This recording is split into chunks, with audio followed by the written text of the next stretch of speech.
Hai, kali ini kita akan membahas salah satu teknik pemodelan dalam manajemen sains, yaitu linear programming, bagian kedua. Berbagai teknik pemodelan dalam manajemen sains, diantaranya adalah linear mathematical programming, di mana kita menggunakan pendekatan kuantitatif untuk memodelkan faktor keputusan, sehingga dapat diperoleh solusi terbaik. Dalam video terpisah, saya sudah menjelaskan contoh model untuk maksimasi keuntungan. Kali ini kita akan membahas contoh model untuk minimasi biaya. Contohnya saya ambil dari buku Introduction to Management Science. Di sini akan diputuskan berapa jumlah pupuk yang harus dibeli. Pupuk pertama, Supergrow, harga per karung $6. Dan pupuk kedua, Cropquik, harganya $3 per karung. Tiap karung pupuk ini memiliki kandungan bahan kimia yang berbeda. Pupuk pertama mengandung 2 pound nitrogen per karung dan 4 pound fosfat per karung. Dan pupuk kedua mengandung 4 pound nitrogen per karung dan 3 pound fosfat per karung. Terdapat kebutuhan minimum yang harus dipenuhi, yaitu 16 pound nitrogen dan 24 pound fosfat. Jadi kita akan memutuskan berapa karung yang harus dibeli dari masing-masing merek. Pertama, kita tentukan variabel keputusannya. X1 adalah jumlah karung pupuk merek Supergrow dan X2 adalah jumlah karung pupuk merek Cropquik. Langkah yang kedua, kita menentukan fungsi tujuan. Harga karung pertama $6 per karung dan harga karung pupuk kedua itu $3 per karung. Setelah itu kita menentukan fungsi pembatasnya. Kebutuhan nitrogen dapat dipenuhi 2 pound dari merek pertama dan 4 pound dari merek kedua. Jumlahnya harus lebih besar sama dengan 16 karena ini adalah syarat yang harus dipenuhi. Kemudian fosfat 4 pound dari merek pertama dan 3 pound dari merek kedua. Jumlah keduanya harus lebih besar sama dengan 24 pound yang disyaratkan.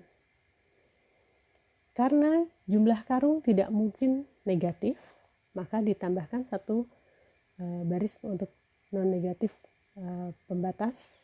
Ini adalah X1 lebih besar sama dengan 0 dan X2 lebih besar sama dengan 0. Variabel keputusan hanya 2, kita dapat melakukan analisis grafis untuk mendapatkan solusi terbaik. Garis horizontal menunjukkan X1 dan garis vertikal menunjukkan S2. 2X1 tambah 4X2 lebih besar sama dengan 16. Garisnya ini kita dapatkan dari, pertama kita tentukan titik saat X1 sama dengan 0, maka X2 sama dengan 16 per 4. Kita dapat titik 0,4. Kemudian titik keduanya, pada saat X2-nya sama dengan 0, maka X1 sama dengan 16 per 2 sama dengan 8,80. Dari dua titik ini kita dapat buat satu garis. Garis 4X1 tambah 3X2 lebih besar sama dengan 24. Kita peroleh dengan cara yang sama. Saat X1-nya sama dengan 0, X2-nya 24 per 3. Jadi dapat titik 0,8. Kemudian pada saat X2-nya sama dengan 0, X1-nya sama dengan 24 per 4.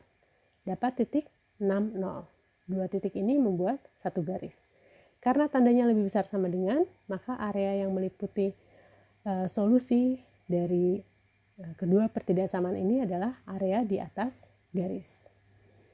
Dari non-negatif, X1 lebih besar sama dengan 0. Jadi semua area di sebelah kanan garis vertikal, sementara X 2 lebih besar sama dengan 0, semua area di atas garis horizontal. Jadi, kita lihat di sini area solusinya adalah di sebelah atas garis-garis pembatasnya. Ini lebih besar, X1 lebih besar dari 0, ini X2 lebih besar dari 0, kemudian kedua garis 2X1 tambah 4X2 sama dengan 16 dan 4X1 tambah 3X2 sama dengan 24 itu berpotongan di sini. Ini jadi kita dapatkan titik potongnya pada saat X1 sama dengan 4,8 dan pada saat X2 sama dengan 1,6. Ini adalah titik potongnya sehingga kita dapatkan di sini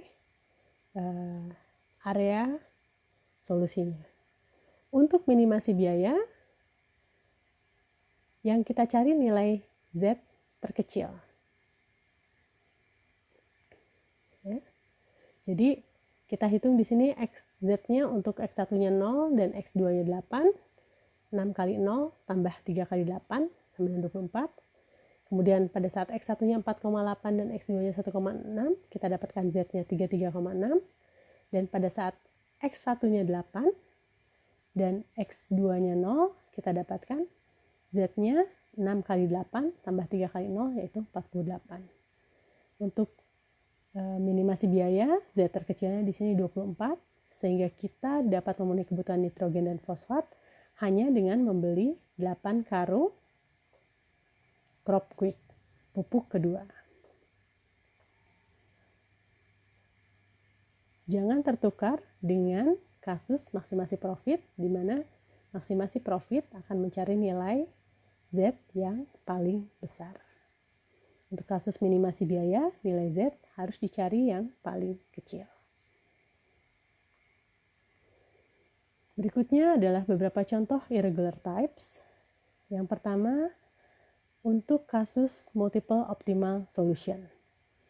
Ada kemungkinan solusi optimal yang diperoleh bukan hanya satu titik, tapi beberapa titik akibat fungsi tujuan sejajar dengan fungsi pembatas. Contohnya ini, fungsi tujuannya Z sama dengan 40X1 ditambah 30X2. Itu sejajar dengan fungsi pembatas 4X1 tambah 3X2 lebih kecil sama dengan 120 pound. Jadi, semua titik di dalam garis BC ini mencapai nilai Z yang tertinggi. Jadi baik titik, contohnya kita ambil 2 titik saja, misalnya di sini untuk di titik B, nilai Z-nya 24 kali 40 ditambah 8 kali 30 itu 1200. Di titik C, X1-nya 30, X2-nya 0, Z-nya diperoleh dengan menghitung 40 kali 30 ditambah 30 kali 0, itu sama-sama 1200. Jadi baik B atau C, dua-duanya adalah titik optimal. Nah, dalam pengambilan keputusan itu bergantung apakah akan diproduksi 24 mangkuk dan 8 cangkir atau hanya 30 mangkuk. Biasanya itu nanti harus lihat juga faktor kualitatif berupa pengalaman, apakah butuh kombinasi dari kedua produk tersebut atau cukup membuat satu macam produk saja. Karena hasil keduanya akan sama saja. Kasus kedua adalah invisible problem. Jadi tidak ada solusi karena tidak ada yang memenuhi kriteria yang ditetapkan oleh fungsi pembatas. Fungsi pembatasnya tidak beririsan sehingga tidak ada solusi untuk linear programming modelnya. Ini contohnya 4X1 tambah 2X2 lebih kecil sama dengan 8. Itu ada garis ini. Memotong titik 04 dan 20. Jadi semua area yang ada di bawah garis ini. Area segitiga ini karena ada non negatif pembatasnya X1 lebih besar dari 0 dan X2 lebih besar dari 0. Tapi ada pembatas lainnya, X1-nya harus lebih besar sama dengan 4. Kalau X1 lebih besar sama dengan 4, areanya di sebelah kanan garis ini. Dan X2-nya lebih besar sama dengan 6, semua area di atas ini. Jadi yang memenuhi X1 lebih besar dari 4 dan X2 lebih besar dari 6 dan non-negatif itu area di C. Sedangkan pertidaksamaan yang pertama hanya dipenuhi jika berada di daerah A. Jadi tidak ada solusi untuk linear programming ini.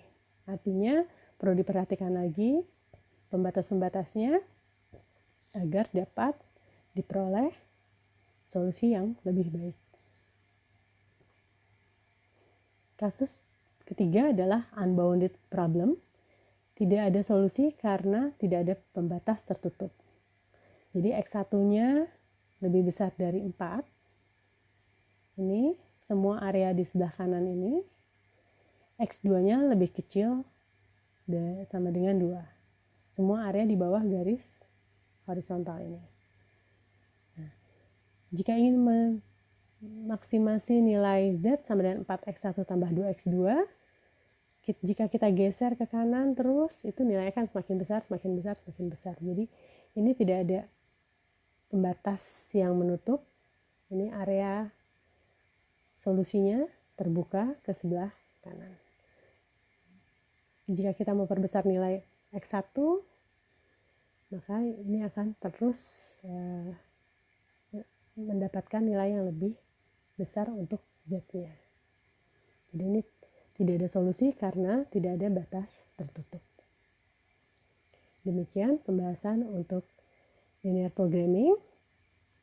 Terima kasih.